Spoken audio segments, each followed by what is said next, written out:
And we are back, everybody. Episode 14. That sounds right. Yeah, we're going to go with it. If I'm wrong, I'm just going to look really stupid. Episode 14 of The Bentley Show. I am your host, Scott Bentley. Fun weekend. The Tigers are back. We're going to go over their first spring training game, all that kind of fun stuff, people that stood out, competitions in camp, etc., etc. Fun first game back. Talk about the highlights and the lowlights. The Pistons dropped 2 this weekend, 1 to the Sacramento Kings and 1 to the New York Knickerbockers. Then the Red Wings split with the Blackhawks, 1 on Saturday, got absolutely obliterated on Sunday.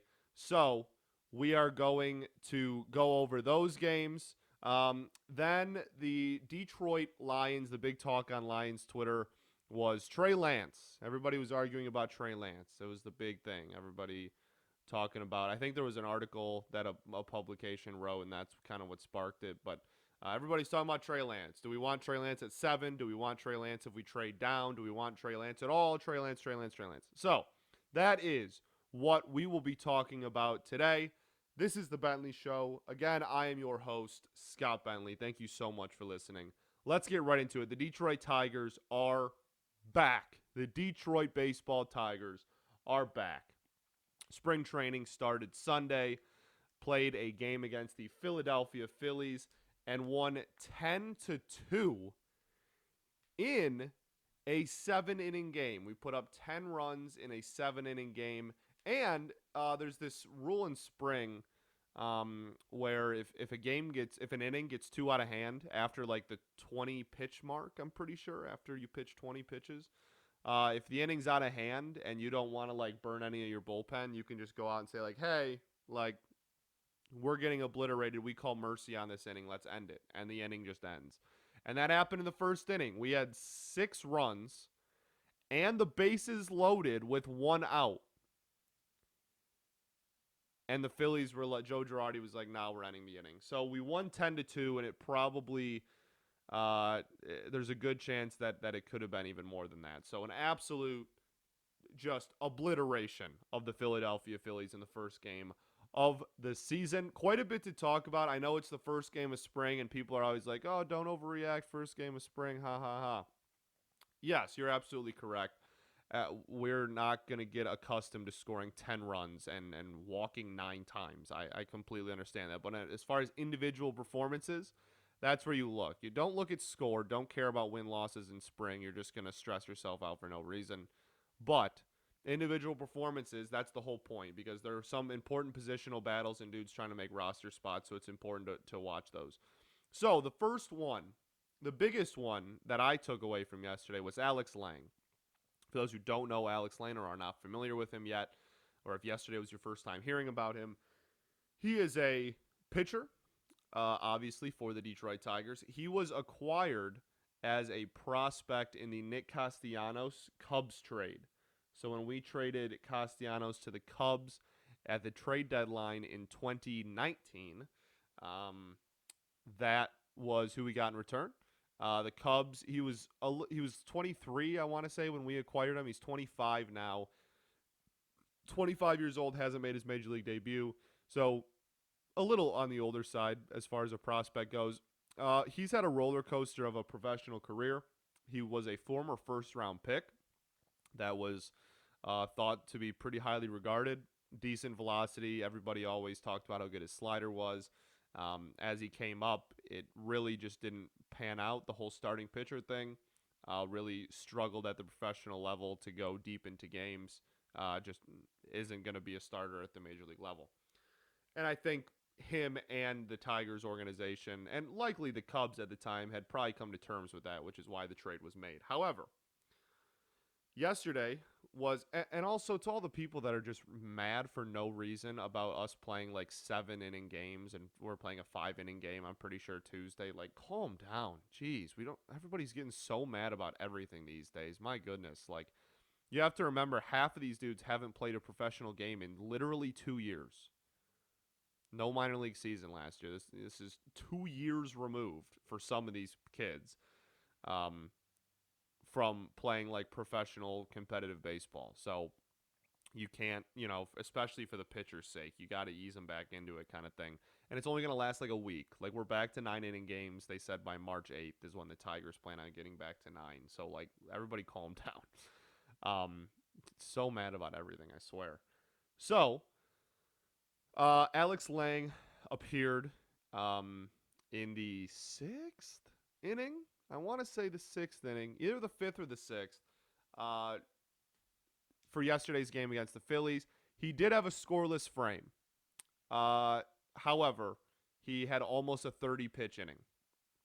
So, very good representation of his professional career, honestly. Just kind of a roller coaster of emotions. So, why am I talking about him at length? Now, just throwing it out there, there is no film. The game was not televised. The only film we have is like cell phone video from like, the upper bowl from a beat writer. Like, that's all we have. So, I didn't see it with my own eyes, but I can go based on what beat writers reported that were there and what Dan Dickerson was talking about and Kobe Stevenhagen on the radio. The fastball reportedly got up to 98 and sat for most of the inning around 96, which is great. That's great velo for a reliever. Great. Love it. Perfect. I'm fine with that.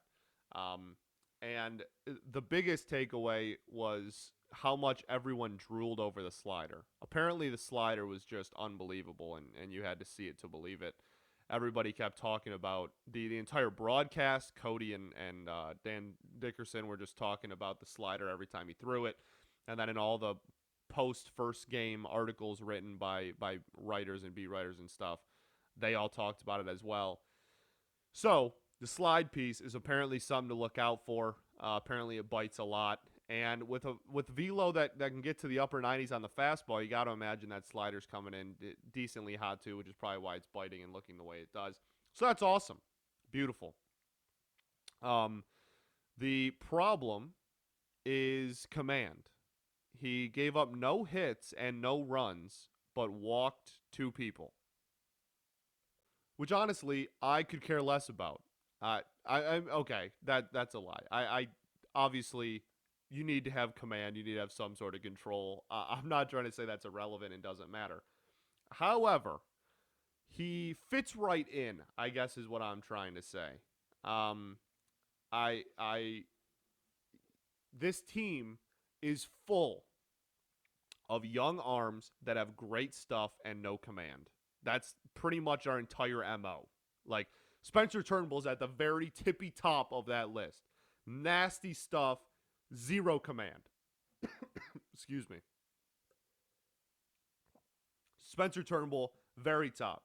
If you follow me on Twitter, you're aware of my campaign that he's going to be a top 20 pitcher in baseball this year because he is just even remotely good command away from being a guaranteed quality start every time he takes the bump. Okay? So, we have Spencer Turnbull on that list. Matt Boyd is on that list. Like, I mean, it's a good slider. It's a wipeout pitch. The first half of 2019 proved that. His is also has to do with some pitch mix stuff and what pitches he's throwing at what percentages and what rate and stuff. So, maybe to a lesser extent, Matt Boyd. But Spencer Turnbull's at the very top of that list. Casey Mize is right behind him. That's another dude with absolutely nasty stuff and just had no command last year. That's partially a command. That's partially a mechanics issue for Mize as well. That's some. Look, we've talked about Mize. I don't want to get too much into it. We talked about him a lot, and we will definitely talk about him again. But he's gonna. That's something he's got to figure out. Undeniably, his mechanics is something that he has to work on and has to figure out. So he's up there. Scooble settled in really nicely, but that's another like young, nasty stuff. Could probably be a little bit better on the command at times. That's like Gregory Soto. If you go to the bullpen, is the same way. Absolutely electric stuff, but really has no idea where it's going half the time. Like, I mean, that just fits right in. So I really again, I don't want to get too carried away over one appearance in which he had a 30-pitch inning, but Alex Lange's on my radar for sure of people that, according to Cody Stavenhagen of The Athletic, he's probably my favorite beat writer for the Tigers. According to him, when he lays out the bullpen, he says that there's probably 2 bullpen spots just up for grabs based on who does well in spring. Again, way too early to say. We haven't even seen 60% of the bullpen, 70% of the bullpen yet this spring. But Lange is on my radar as someone that I want to see more of and would be very intrigued if he made the team. That's again, by all accounts sounds like electric stuff. Just needs to work on the command, and the command thing is something, and with Fetter coming in, no more pitch to contact Rick Andersons. Jeez. Can't believe we legit just employed the worst pitching coach in baseball for like 3 years. Ridiculous. Anyway, with Fetter now, I feel a lot more confident in our ability to work on those things and improve on those things, whereas before I was not. So, super excited to see where he can take us. That's definitely one of the biggest stories of the spring, or of the first game of the spring, I should say. The other big one was backup catcher. Backup catcher situation is a wild one. It's a wild one. So Wilson Ramos is definitely the opening day starting catcher. C1. Okay? Wilson Ramos, obviously. Then you have 4 guys. Count them, 4. All competing for the backup catcher position. Which makes a pretty electric spring, if we're being completely honest. Like, that kind of competition makes watching games a lot more fun, because anytime any of those 4 dudes does anything, you're like, oh, shit. You know what I mean? Oh, damn. So we have Garneau, Greene, Rogers, and Eric Haas, all competing for the backup catcher spot. Yesterday, Eric Haas homered. Garneau had a nice RBI single. It's going to be electric. It's going to be electric. Ramos is starting the game against the Yankees on Monday, which has not happened yet in my world. So we'll see how he does. Obviously, he's the starter no matter what, but he's definitely not playing the full game, so we'll see who comes in off the pine. Actually, I think Ramos is DHing, and Rogers is starting at catcher. I'm pretty sure that's actually what's happening. So we get to see the first look of Rogers, and then maybe, I don't know if a Greiner or something's going to... He's definitely not playing the whole game, so we'll see who replaces him and the looks that they get. It makes for an electric camp, man. Competition, when you're competitive within your own clubhouse, when you're having competitions for your own team, that breeds competition against other teams. It's so important to have that kind of competition in camp. So I am incredibly excited to watch that develop. I think it's a blast. I think it's super fun to keep a track on, especially, like I said, if it was 2 guys fighting for one spot, that'd be one thing. When you have 4 dudes literally all trying to get one spot, that's electric. Like, there's no way you're ever... I don't care if it's backup catcher, which is what it is. I don't care, man. That's electric to me. I am super excited to see that, and that's definitely something to keep an eye on. Like I said, Haas homered last night, or yesterday, I should say, and Garneau also had an RBI single, I believe, in the first inning. So, definitely something to keep an eye on. Riley Greene also had his first at-bat of the spring. Apparently, he did not look good. And that, again, it's one at-bat. He struck out on 4 pitches. Like, this is not a big deal. I'm not relaying this to you to say, oh, he's a bust, oh, he's going to suck. He's just obviously one of the most noteworthy people on the team, so we have to talk about what he did. 0 for 1 with a 4-pitch K, and I guess the one he swung on was way out of the zone and not a very good swing. But he's starting, getting the first start. He's starting against the Yankees, against Garrett Cole, and Monday's game. So that'll be super fun to keep an eye on and keep track of. Let's see. Oh, Jamer Candelario had an incredible game. I think he's my player of the game for game one. 2 for 2 with a walk, a double, RBI. Just great game. If he can pick up where he left off in 2020, obviously that's a huge deal. Just also, I understand. I want to keep reiterating this. It is game one of spring. Like, we got a lot to go. Take it with a grain of salt, but it's definitely something. Like I said, individual performances fun to keep an eye on. But we faced Ivan Nova, and they walked 9 Tigers in 7 innings. That's unfathomably horrible. So don't expect too many outbursts like that.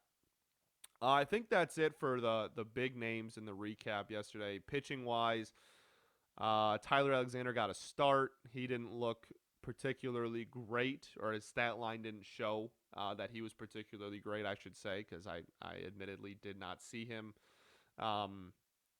Derek Holland had a good inning. We already talked about Lange.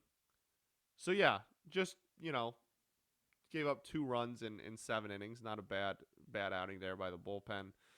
Ian Crowell pitched, which is a trip. For those who, haven't followed the Tigers during the rebuild, you remember Ian Crowell from the 2014 and 15 teams. Then he left, kind of hopped around to different the Braves for a little bit, hopped around from team to team, just a lefty bullpen arm, and then didn't get signed the 2020 season. I'm pretty sure he hasn't pitched a major league game since 2018. And in 2020, he was pitching independent league baseball. So there's a trip for you. Ian Crowell's back. But he had a 1-2-3 inning, so good for him. I think that's it for the Tigs.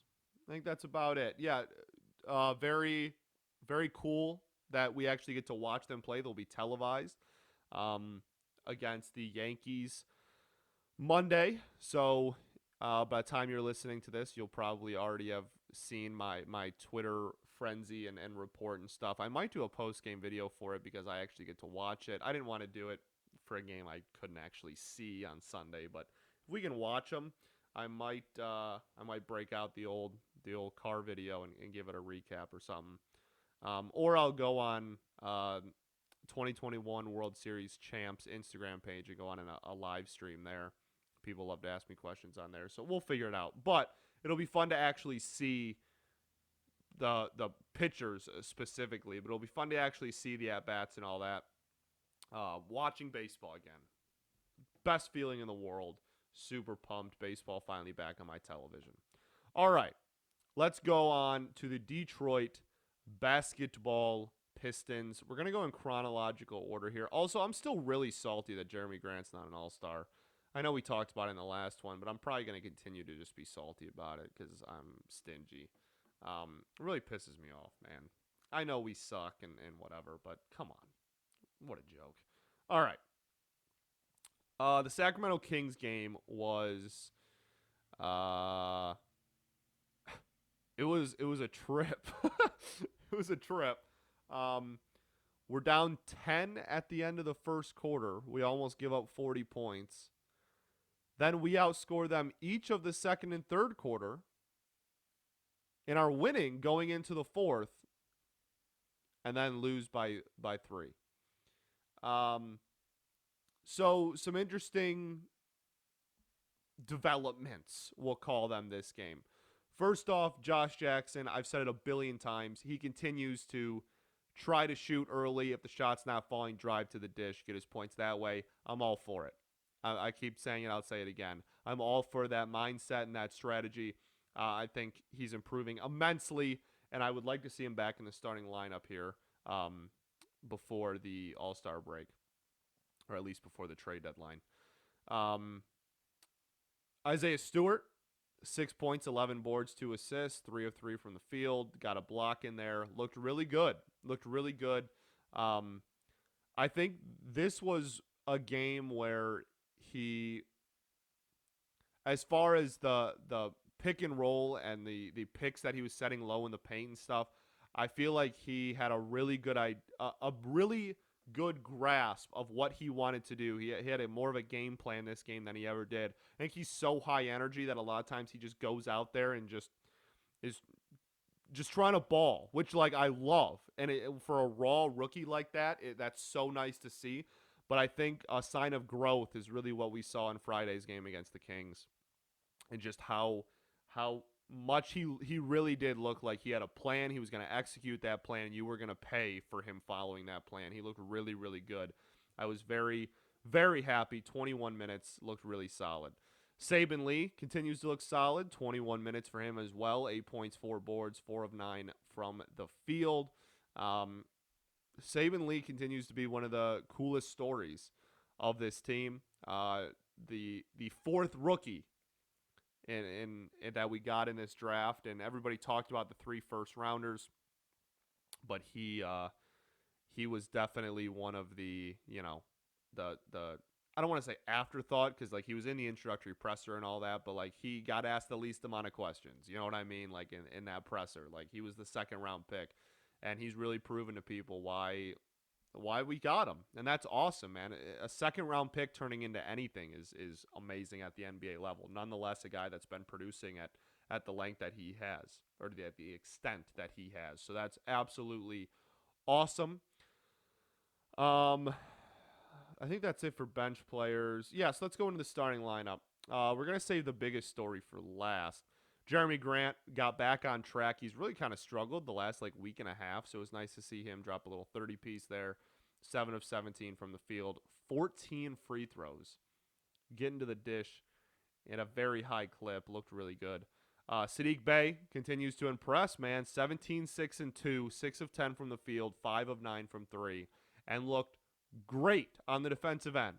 Looked really, really good defensively, which I'm super happy about. I think that's, if he, man, the floor is so high for him. The floor is so high for him. Gosh, this team gets me excited, man. I'm really excited for the future of Pistons basketball. Mason Plumlee, whatever, who cares? 6, 9, and 6. Haha. Wayne Ellington was pretty much irrelevant. He was pretty much a ghost out there. 3 points, 1 of 4 from the field, and a non-factor on defense per usual. Pretty much irrelevant. And you'll see that he's been irrelevant kind of for a while when it comes to like production. So you'll actually see that he gets benched for Sunday's game against the New York Knicks. Now, did that really help us? No, but we'll get into that later. Then the story of the game. Undoubtedly, undubitably, the story of the game is Dennis Smith Jr. 17 points, 6 assists, 7 of 13 shooting, 2 of 5 from 3. He gave a little mellow like 3 thing against his head, and then obviously he had the big boy jam. The big boy jam. The thing with Dennis Smith Jr., he's looked good for like 2 or 3 games in a row now, is the Pistons have been a spot for the last year, honestly. This season and last season are slowly turning into a spot where people go, work on their development, improve a ton, raise their value. Sadly, usually ends in them leaving, a la Christian Wood. However, it's been a nice turnaround place. Josh Jackson, Dennis Smith Jr. Jeremy Grant wasn't really a turnaround, but still taking a huge step forward. Christian Wood, obviously. Even for an extent there, I know this is didn't really have too much of a career after he left us, but Eric Moreland. Like, Eric Moreland was Christian Wood before Christian Wood. You know what I mean? Like, Eric Moreland was Andre Drummond getting hurt for a little bit, but also just needing a backup. Eric Moreland came in, was kind of a double-double machine, like off the bench even, like was getting 10 and 10 in like 20 minutes. Eric Moreland was Christian Wood before Christian Wood was Christian Wood, if that made any sense, which it didn't. You get what I'm saying. And again, he didn't really blossom into like the big contract and starter at another team that Wood did, but Um, went and got a backup role in, I want to say, Portland after us. I don't remember. Not important. Anyway, this is turning into a location where people can come and develop their game and really improve, and that's awesome. That's awesome. These projects for rebuilding teams and these improvements for young players like that to come in and show their worth and work on their craft is so vital to have, not only in the league, but to be able to be that team is awesome. That's awesome. That's so cool, and that's just one of the one of the many reasons that I am super pumped for this rebuild and super excited for the future of this team. That having that in your back pocket of being like, hey, if we get a young stud, like people turn their careers around here. That's so nice to be able to hang your hat on, along with four rookies and another 20-year-old in Sekou. Five dudes under the age of 21. Um, that along with that kind of development that development precedent. That's not even the right word. What am I trying to say? The developmental gift. It's not a gift. People work really hard. I don't know. I don't know. You get what I'm saying though. Having that young of a team along with the development that we have is so awesome, and it should make everyone is so excited for the future of this team. So that'll do it for the Kings. We'll probably spend a lot less time on Sunday's game against the New York Knickerbockers. Just not a very good game.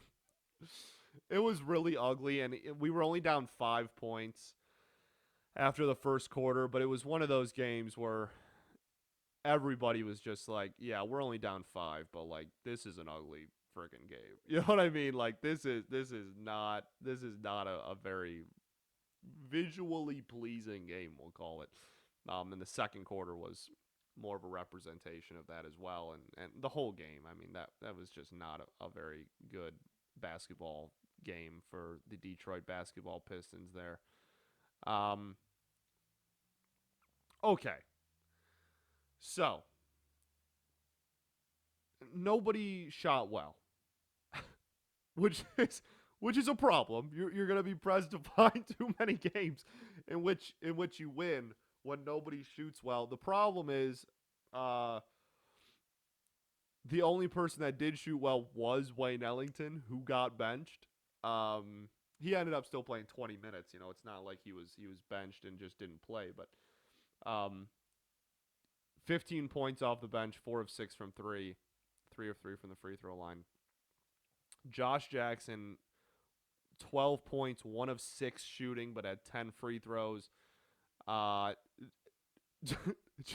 I mean, Sadiq Bey, 3 of 12, 2 of 8 from 3. Dennis Smith Jr., 3 of 11, 1 of 4 from 3. Svi, who started and only played 20 minutes because, yeah, 0 of 3 from the field. Jeremy Grant, 7 of 19, but only 2 of 9 from 3. Saban Lee shot 3 of 5 at 9 and 4. I mean, like, I don't just want to read stats to you, but like, it was not. I'm trying to articulate how poor of a shooting performance this was, because it really was not ideal. Um, the silver lining is that I think the defense actually looked respectable. Now, end of the fourth quarter, game's kind of over. Sure, didn't look exceptional. But I thought in the first half specifically that the defense was actually a pretty damn respectable product. I think that Sadiq Bey played really good defense there in the first half. Um, I think that Dennis Smith Jr. played really good D, which is an important thing for him, being that his offense has kind of shown to come and go at the current moment. I think that him playing a good defense is super important. This is just a we're not a very good team game. Like it really is. I mean, I know it's the Knicks. Haha, you lost to the Knicks, whatever. Like the Pistons are still very much not a good basketball team. So just one of those games. We literally scored 90 points. Like, you know what I mean? Like, I'm not really sure what extent of analysis we can give here. Um, as far as the tankathon, we're still the second worst team in the NBA. The Minnesota Timberwolves are still at the bottom. They are 7-28. We are 9-25. The Rockets are 11-21, and then you have a lot of teams that have 13 wins. So that's the bottom three there. We are still comfortably in second, not really on knocking on the door of worst team, but also not really close to giving up the second spot to the third worst team either. So we're pretty comfortably made a nice little home for ourselves there in the second spot. So yeah, this is just that was a really ugly game. That was a really ugly game. The offense looked horrible. Nobody shot well. The passing was terrible. There were quite a few turnovers. The only silver lining is that we did not look horrible on the defensive end for 3 quarters. I guess I'll put it that way. Maybe like 2.5 quarters. We didn't look terrible defensively. There were some things, good things to take away from that game, and hopefully this little blah, blah, blah, blah, blah. This lit a fire under Wayne Ellington, and we can get back to quality production. I want a second round pick for you at the deadline, Wayne Ellington. That's one of the biggest stories to watch as well. All right, that'll do it for the Stones. Let's take a look at the Detroit Hockey Red Wings. We will start with Saturday's game against the Chicago Blackhawks. 5-3 win for the Wings. Also, we're not going to go over like the tankathon thing for the Wings because there are so many teams that like we have like 6 games on some teams below us. You know what I mean? Like there are so many teams that just haven't played the same amount of games as us, and we really haven't missed any games or a significant amount of games due to COVID. Whereas there are some other teams like the Stars and whatnot that have missed like literally 7 games or whatever. So that's really pointless to even look at right now until some of those teams make up their games. But we'll take a look at this weekend's slate. A series against the Blackhawks. We finally beat the Blackhawks, which I'm just ecstatic about. 5 goals again, which if you remember, we put up a 5-piece on, I want to say it was Thursday's game, right? Against Greene and the Preds. Put up a 5-piece there. Gagne had the hat trick. And then now we put up another 10 goals in 2 games for the Red Wings. That was the first, the Preds game was the first time we had scored 5 goals in a game since December of 2019, and we did it in back-to-back nights. Just an absolutely electric game. Nobody scored more than 1 goal. Five goals evenly distributed. Sharing the sugar, spreading the love. Helm had a goal. Actually a really nice kind of like one time for the one time. Franz Nielsen had a goal. I don't even care. Whatever. Bobby Ryan had a nice goal, raising that trade value, that trade stock. Svechnikov with a great goal. He looked really good. We'll talk about him in a second. And the juice is loose for another goal for Christian Juice. Bernier also with the win on that game. And again, if you want more in-depth, I go way more in-depth on Locked On Red Wings with me, Ethan, and Nolan Bianchi. So go check out that podcast if you want an in-depth, full breakdown of the entire game. That one's it's like 30 to 40 minutes of just Red Wings talk instead of, a 15-minute segment on this. So if you're looking for more in-depth, go check that out. But the one fascinating thing that Nolan's brought up over there that I love reiterating is just that this is a team that you expect to lose every night. You expect them to lose. And you should. That's not a oh, you're an idiot. You should expect this team to lose every single night. They are bad. And yet, Bernier is now 6-3. That's unbelievably impressive. Unbelievably impressive. He continues to play very, very good 10D there between the pipes. Just a testament and beyond impressive. Beyond impressive. As far as the game itself, obvious. I mean, we put up a 5-piece. You know what I mean? Like the offense looked pretty solid. The shots on goal were pretty even. The face-off percentage, we continue to win, and most importantly, the Detroit Red Wings. The streak is over.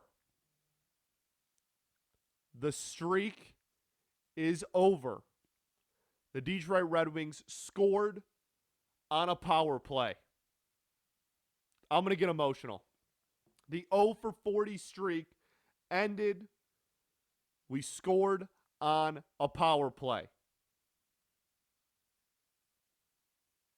Let's have a moment of silence for the 0 for 40 streak that was.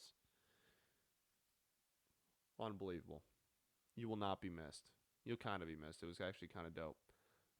Just kidding. So, that was obviously the biggest story of that game, ending the streak, getting another 5-piece, back-to-back games. Just an all-around, very fun evening, riding a high going into Sunday. And, oh my gosh. Did this just happen while I was on air? No way. J.J. Watt just signed with the Arizona Cardinals while I was recording this podcast. Unbelievable. Okay. Wow.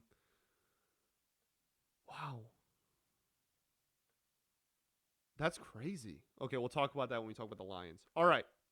So, the Detroit The Detroit Red Wings are now no longer the worst power play percentage in the NHL. Now, it's crazy because we ended the streak, right?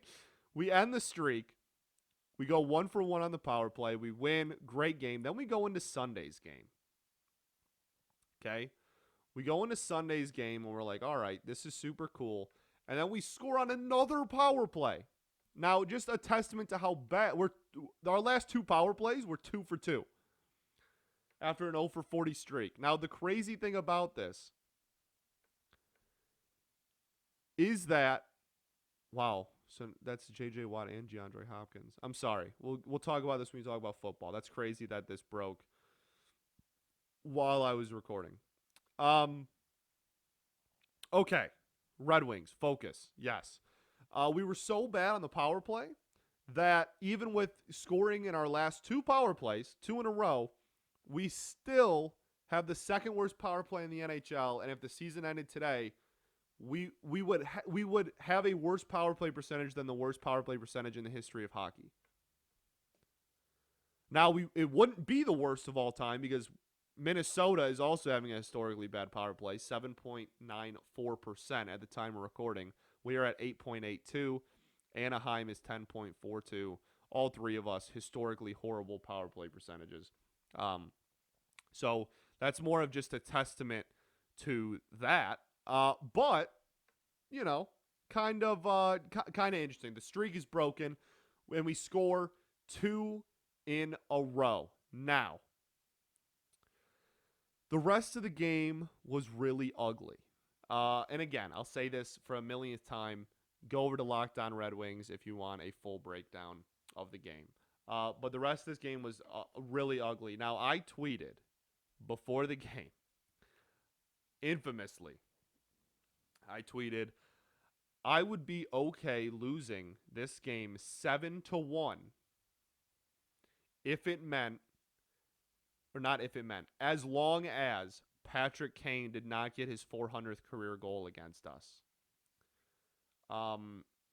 We lost 7-2, and he did anyways. So, probably worst case scenario. I'll be here all week. I can give out tomorrow's lotto numbers or whatever, you know, for people. I'm the Oracle is what people call me. But it was just a really, really not good game. Honestly, it was the third period was obviously where it all fell apart. We were actually at the end of two. It was 2-1 Chicago, and then we scored in the third. So not in that order, but you know, it was we were down 2-1 going into the third and ended with 2 goals and still lost by 5. So figure that one out. Just an absolute train wreck of a third period. 5-goal third for Thomas Greiss. He did not look very good today. You can't give him too much heat because this defense is atrocious, but just not a very good performance whatsoever at all. The takeaways from this game are, again, the defense is absolutely terrible. Gagne's goal was whatever. Svechnikov scores again. Svechnikov is one of these guys. He's quickly turning into a Giovanni Smith type, where I want him in the lineup every night because he's young and he's looked really good. So naturally, that means he'll be in Grand Rapids by the end of the week because that's just what we do apparently. But for now, for the time being, awesome to see him play as well as he's been playing. The only other thing to keep an eye on is obviously Bobby Ryan. Continue to look at him as he raises or lowers his trade value. Then, for some reason, people think that it's going to be possible to trade Mark Stahl. I'll believe it when I see it, but that's something to keep an eye on. And then Len Denning is one that is important to keep your eye on because if you're a rebuilding team and you have a guy like Len Denning, a center that is leading the entire NHL in face-off win percentage, that's a big deal. So that's another guy that we absolutely could and probably should move at the deadline. So that is the weekend that was just an absolute disgustingly gross, horrible performance on Sunday, but a fantastic performance on Saturday. The only other thing I guess we can talk about on Sunday is Mantha did not look very good. He looked kind of invisible. Franz Nielsen was almost solely responsible for one of the goals. He continues to be absolutely atrocious. Now, the one thing we should all give the benefit of the doubt for is we had a ton of people out on Sunday's game. We had a lot of people out Saturday too, but we had a ton out Sunday. Fabry out, Larkin out, Tuzi out. Just absolute half of our top 6 out is obviously a huge. This team's bad when we're completely healthy. We're arguably the worst team in the NHL. So having half of our top 2 lines out is definitely not a recipe for success. So definitely something. 7-2 is obviously terrible, but this is a rebuilding team, and we had a lot of people out anyway. Let's just take it for what it is. You know what I mean? All right, I really wanted to get into football here, so let's talk about the Detroit Football Lions. But first, we're going to talk about this J.J. Watt news, because this literally just broke while I was recording. This just broke right now. He just decided, he was like, hey, this is my thing. Okay, so it's 2 years, $31 million with $23 million guaranteed. That's a lot of money. But it's J.J. Watt. If he can stay healthy, he's probably worth it. So that, again, as I said earlier, that makes 2 now former Texans on that team. Obviously, DeAndre Hopkins, J.J. Watt, and D-Hop will now be playing together. This is wild. Like, not only, obviously, just a player of that magnitude moving in general is obviously a huge deal. But, in his tweet that where he said, I'm playing for the Cardinals, it said, source me, which is kind of a power move, honestly. Wow. Wow, the Arizona Cardinals. You the Cardinals, that's how you do a rebuild right, man. That's that and it's crazy because they did a rebuild right while kind of messing up one of their first round picks. Like this is a team that, let's not forget, took Josh Rosen with one of their tops. What did he go? 7? One of their top 10 picks. And then a year later took Kyler at 1-1. Kyler's rookie year, learning curves, whatever, still looks solid, took some steps forward. Kyler's second year, he gets Hopkins, takes another big step forward. Now he's going to have a defense that has J.J. Watt on it, still have D-Hop. Another year of development. That's how you do a rebuild right, man. And that's a hell of a division, too. That's a hell of a division. That ain't a division to play around with. You got to be on your A game if you wanna make it to the top of that division. Wow. J.J. Watt goes from Texas to Arizona. Interesting. All right. That's crazy. I'm sorry. I'm like digesting that still.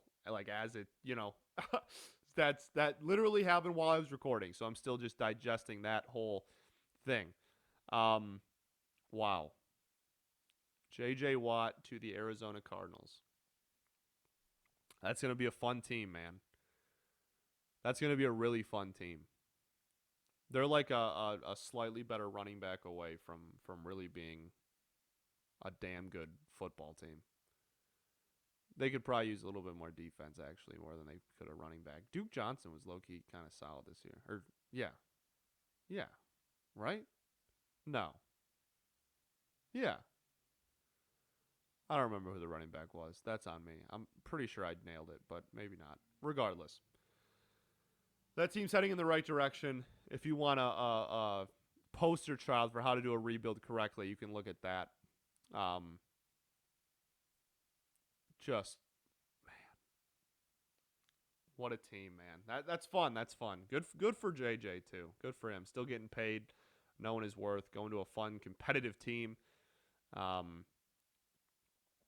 Finally gets to, I feel like it's kind of ridiculous for me as a Lions fan to say that anybody's escaping from another team because Lord knows it feels like everybody that leaves here is escaping.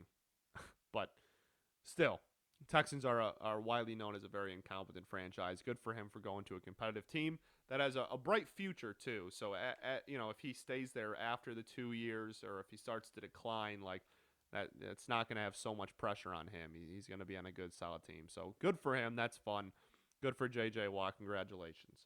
As far as rebuilds and how to do them correctly or incorrectly, look at that transition. Bang, bang. The Detroit Lions, the talk of the town, has been Trey Lance. Trey Lance has been, for whatever reason, I think it's because some publication, some Lions website publication thing, wrote an article about Trey Lance, and then it became the talk of Lions Twitter for the weekend. So, here is what. Well, we don't know anything, obviously. Here's what the general questions being asked on Twitter was, the general debates, okay? The general debates were, well, for starters, do we take him at 7? Right? 7 is there's a chance that he's like the 4th QB taken. So do we take the 4th QB of the draft at 7, and do we take a dude that did not go to a FBS 1A school at 7 overall? Okay.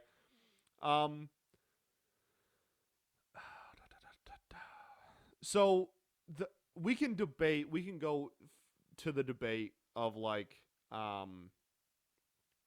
okay, do we take a quarterback period at 7? That's a debate for a different story, later on. We'll get into that debate because that's going to come up very prevalently when we get closer to draft season, right? There are people that think that Goff, he's going to be your starting quarterback for the next 2 to 4 years anyway. Why do you have to rush and take a QB now? Let's focus on the defense. There are people that side with that. Then there's people that think Goff isn't the quarterback of the future. If you think that this is the best quarterback of the next couple of years that's going to come out of the draft, if you're looking ahead, then pull trig now. And then there's people who kind of sit in the middle and are like, hey, if this specific QB is there, you take him. And if not, then you don't take a QB at 7. You focus on defense. So we can debate a brick wall with that all day. We'll get into that when we get closer to draft day. But the big thing with Lance is value-wise, does it make sense? If he's your guy, okay, let's just pretend. Magical fairy universe, let's just pretend that Trey Lance is the guy, okay? He's the guy. He's there at 7. Odds are really good he's going to be there at 7. Now, do you take him at 7 or do you trade back? And then becomes the debate how much further back are you comfortable trading? And if you trade back, is that person going to then take Trey Lance? Mel Kiper, we talked about his mock last episode on Friday. He has us trading back and then taking Parsons, linebacker from Penn State. So, definitely a lot of different philosophies going on here. Trey Lance is... Here's the thing. There's really no... Parsons is kind of consensus, but there's no, clear-cut, this has got to be the first defender off the board. You know what I mean? So, if you want to focus on defense, taking one at 7... seems kind of unnecessary. If you want defense, I think Kuiper's probably on the right track there where it probably makes more sense to just trade back. That being said,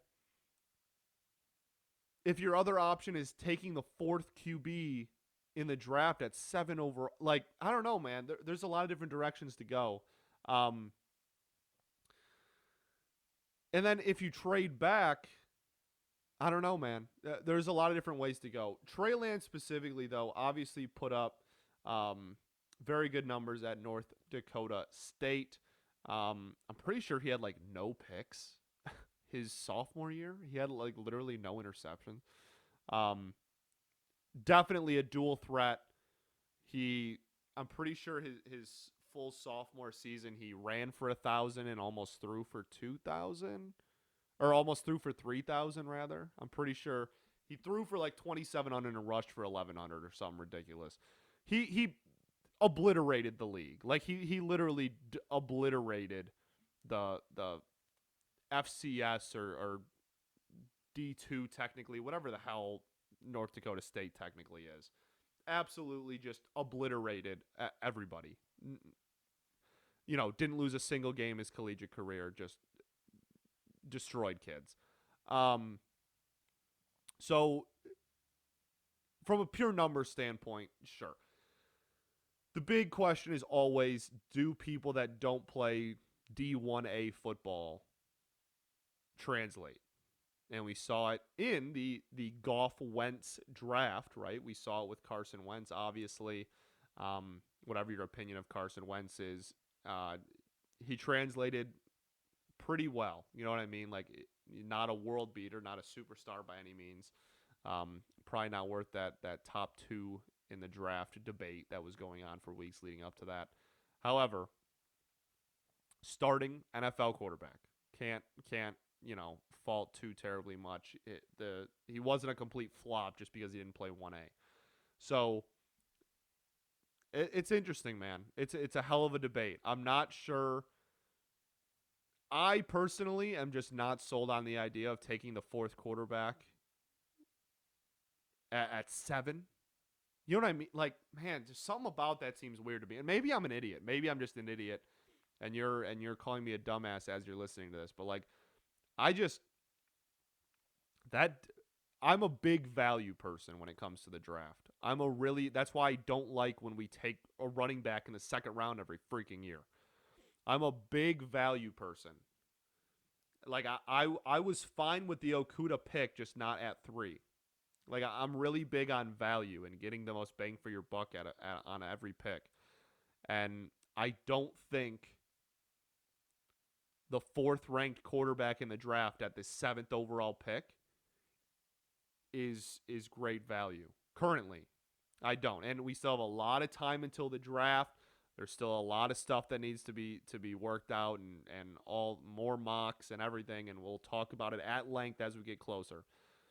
But as it stands right now on March 1st, 2021, I'm not really at a point where I can be super all in gung ho on the 4th quarterback in the draft, taking him at 7. Maybe we trade back. Maybe we just go defense. Maybe we trade back and take defense. I don't know. We're at a really weird spot there, but it's definitely an interesting conversation and one that Lions Twitter was all over about. Now Trey Lance, the player. I like him a lot. I'm not saying that I think he's gonna be terrible or something. I really like Lance. And I think that he, with the right development, could be good, and maybe it makes sense. You know what I mean? Maybe a couple of bridge years for a guy that didn't play D1A, like a couple of bridge seasons to kind of get the NFL under his belt, and then he takes over once we get rid of Goff. There's definitely an argument for that, and fit-wise, that's definitely something that could make sense. But I think I'd probably still need more convincing to make that pick at 7. I'd probably need some more convincing. But maybe we trade back. Who knows? All right, I think that'll do it for the Lions, which means that'll do it for our show. Thank you so much for listening. As always, the support continues to be unreal. You guys are fantastic. Keep reaching out to me. I love hearing feedback and love hearing, like, hey, listen to the podcast. It's great. That's awesome. It always reminds me and remotivates me and reminds me of why I want to keep doing this. And is just a nice little inspiration. So thank you so much for listening. Game 2 of the Tigers today, if you're listening on Monday. I'm pretty sure we play like pretty much every day. So, and then we'll do split squads so that more people can play and stuff. A lot of fun week for baseball. Obviously, the other 2 teams will play this week as well. We got 3 sports. We got 3 games being played, and then more Lions draft talk. So, thank you so much for listening. This has been the Bentley Show and Scott Bentley. Peace and love. Going to therapies to go dope. Blah blah blah. Let's try that again. Peace and love. Going to therapy is dope. There we go.